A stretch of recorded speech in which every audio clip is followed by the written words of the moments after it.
Ano ko, yung gumagawa ka ng assignment. Ito naman yung isa, makulit. Ayan, kagigising ko lang, kagigising niya rin. Alam niyo kung saan siya natutulog.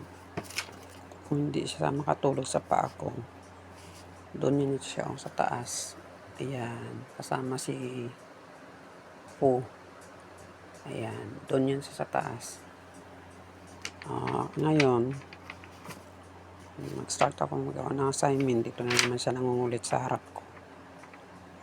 Ay nako, ito talaga tong pusa to, buntot ng buntot. Saka sobrang silosa.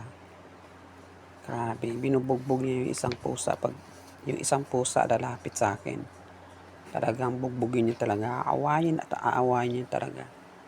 So kanina nagalit si madam sa kanya.